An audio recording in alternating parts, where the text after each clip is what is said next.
আসসালামু আলাইকুম ভিউয়ার্স, আজ আমি তৈরি করব রসে ভরা রসে টই টুম্বুর রসগোল্লা। রসগোল্লা খেতে মন চাইলে আমরা তো সবাই দোকানেই যাই, তাই না? কিন্তু আপনার ঘরে যদি কিছুটা পরিমাণ দুধ থাকে তো আপনি দোকানের মতো সহজেই আপনার ঘরে বসে রসগোল্লা তৈরি করতে পারবেন। রসগোল্লা বানাতে যতটা সহজ ঠিক ততটাই কঠিন। যদি ঠিকঠাক রেসিপি ফলো করে বানাতে পারেন তাহলে রসগোল্লা পারফেক্ট হবে। রসগোল্লা বানাতে কি লাগে চলুন একবার দেখে আসি। এখানে আমি খাঁটি গরুর দুধ নিয়েছি 2 লিটার। এটাকে আমি পারফেক্ট একটা ছানা তৈরি করব। পারফেক্ট ছানার রেসিপি একটা আমি আপনাদের কোনো এক ভিডিওয়ে দেখিয়ে দিব। ছানাটা যদি পারফেক্টভাবে তৈরি না হয় তাহলে রসগোল্লাও পারফেক্টভাবে তৈরি হবে না। ছানা কাটা যায় এমন 3টি উপাদান লাগে। টক দই দিয়ে ছানা কাটা যায়, লেবু দিয়ে কাটা যায়, ভিনেগার দিয়েও কাটা যায়। তবে সবচেয়ে পারফেক্ট হয় টক দই দিয়ে ছানা কাটতে। যেহেতু আমার কাছে তিনোটাই আছে, আমি চেষ্টা করব পারফেক্টভাবে ছানাটা কাটার জন্য। টক দই দিয়ে ছানা কাটলে ছানাটার ভিতর আর পানি দিয়ে ঠান্ডা করতে হবে না, পানি দিয়ে ধুলে ছানাটা শক্ত হয়ে যায়। টক দই দিয়ে কাটলে ভিনেগার বা লেবু দিয়ে কাটলে যে একটা গন্ধ আসে সেই গন্ধটা আর থাকে না।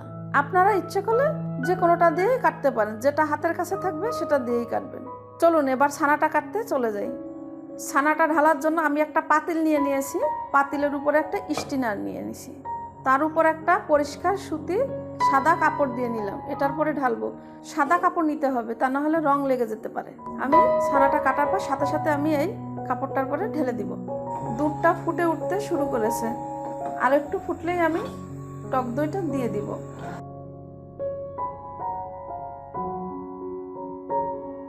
দুধটা 2-3 বার ফুটে উঠলো। এবার আমি চুলাটা অফ করে দিলাম। এবার আমি টক দই ঢেলে দিচ্ছি আর আস্তে আস্তে নাড়িয়ে নিচ্ছি।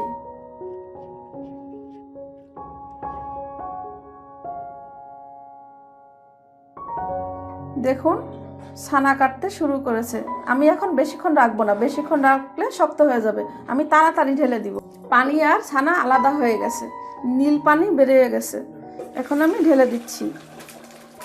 এখানে ঠান্ডা পানি দেওয়ার কোনো প্রয়োজন নেই, ঠান্ডা পানি দিলে ছানা শক্ত হয়ে যায়।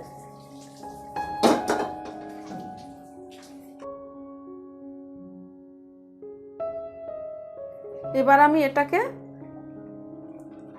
এভাবে বেঁধে আধা ঘন্টার জন্য পানি ঝরাতে রেখে দিব।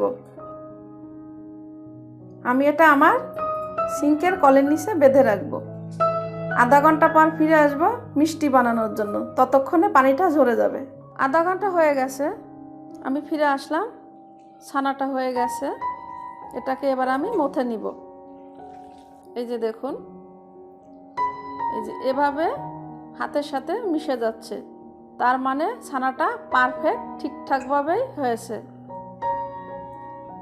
আমি যদি শুধু স্পঞ্জ মিষ্টি বানাতাম তাহলে এর ভিতর আমি কিছুই দিতাম না, কিন্তু যেহেতু আমরা বাঙালি, এত স্পঞ্জ মিষ্টি সবাই পছন্দ করি না। আর এখানে আমার 2 লিটার দুধের ছানা। আমি এখানে 2 টেবিল চামচ ময়দা দিয়ে দিব। এর ময়দার পরিবর্তে আপনারা কর্নফ্লাওয়ারও দিতে পারেন। দিব 2 টেবিল চামচ চিনি। আমার মিষ্টিটা একটু লালচে হবে কারণ আমি লাল চিনিটা নিয়েছি। আর নিব 1 চা চামচ বেকিং পাউডার। 2 লিটার দুধে 1 চা চামচ, বেশি নিব না, তাহলে মিষ্টিটা ফেটে যাবে। এরপর আমি 7-8 মিনিট ধরে ছানাটাকে ভালো করে মথে নিব, একদম সফট করে ফেলবো।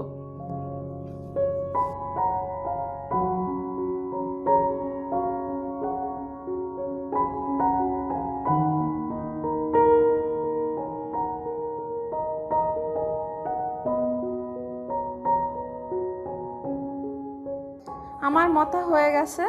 আমি এবার মিষ্টি বানিয়ে নিব। প্রথমে আমি একটা মিষ্টি বানাবো, পরে চুলায় যে শিরাটা তৈরি করব তারপর বানাবো। আগে বানালে মিষ্টিগুলো বানিয়ে রাখলে চ্যাপটা চ্যাপটা হয়ে যাবে মিষ্টি, সেই জন্য বানিয়ে সাথে সাথে দিব। একটা বানিয়ে আমি আপনাদের দেখাচ্ছি। আমি একটা চাকু দিয়ে কেটে নেব সমান ভাগ করে। কটা মিষ্টি হবে এভাবে কেটে কেটে নিব আমি একটা সমান সাইজ করে।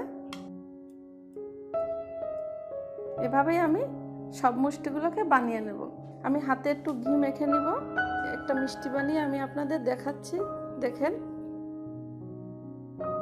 দেখুন গোল করে বানিয়ে নিয়েছি, কোনো জায়গায় ফাটল নাই।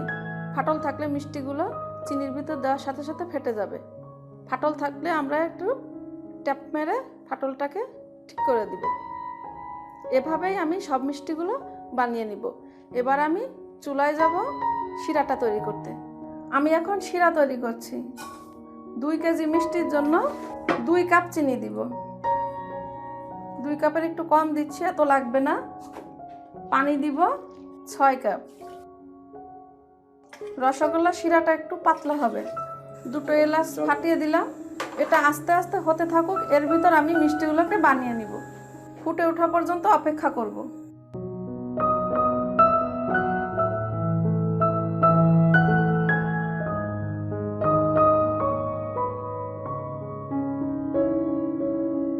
শিরাটা ফুটে উঠেছে, আমি এবার মিষ্টিগুলোকে দিয়ে দিব।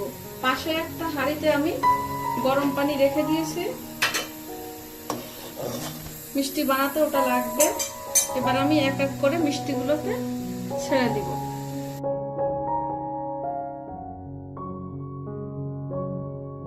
হাই হিটে 5 মিনিট জাল করে নিব। 5 মিনিট হয়ে গেছে। এবার আমি একটু ময়দা গুলিয়ে একটু উপরে দিয়ে দিচ্ছি, যেন ফেনাটা উপরে তুলে এবং মিষ্টিটা চারপাশে ঘুরে। আমি এবার মিডিয়াম লো হিটের মাঝামাঝি আরো 5 মিনিট জাল করে নিব। এবার আমি ঢাকনাটিকে তুলে ফেলবো। পাতিলটাকে ঘুরিয়ে ঘুরিয়ে মিষ্টিগুলোকে নাড়িয়ে নিব। মিষ্টির পানিটা যদি কমে আসে তখন আমি গরম পানি একটু পর পর এভাবে অ্যাড করতে থাকবো। এবার আমি মিডিয়াম লো হিটে আধা ঘন্টা পর্যন্ত রেখে দিব। জাল করতে থাকবো এবং মাঝে মাঝে হাঁড়িটাকে এভাবে নাড়িয়ে দিব। আধা ঘন্টা পর ফিরে আসছি। মিষ্টিগুলো ফুলে উঠছে, ফুলে ফেপে টই টুম্বুর হয়ে যাচ্ছে। দেখুন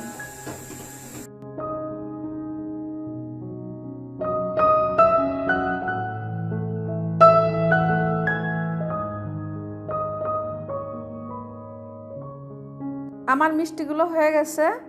আমি 2 ঘন্টা মিষ্টিটাকে ঢেকে রেখেছিলাম ঠান্ডা হওয়ার জন্য। আমি একটা মিষ্টি আপনাদের একটু কেটে দেখাচ্ছি। দেখেন ভিতরটা কতটা নরম এবং সফট হয়েছে। আমার মিষ্টিটা একটু লালচা, কারণ আমি লাল চিনি দিয়ে তৈরি করেছি। আপনারা সাদা চিনি দিয়ে তৈরি করলে সাদা হবে। দেখুন মিষ্টিটা। তাহলে হয়ে গেল আমার রসে টইটুম্বুর, রসে ভরা রসগোল্লা। আপনারা একবার আমার মতো ট্রাই করে বাসায় বানিয়ে খেয়ে দেখবেন। কেমন হয়েছে আমাকে কমেন্টসের মাধ্যমে জানাবেন।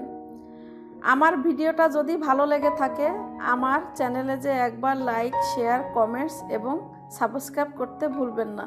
আপনাদের সবার সুস্বাস্থ্য কামনা করে এখানেই শেষ করছি। আল্লাহ হাফেজ।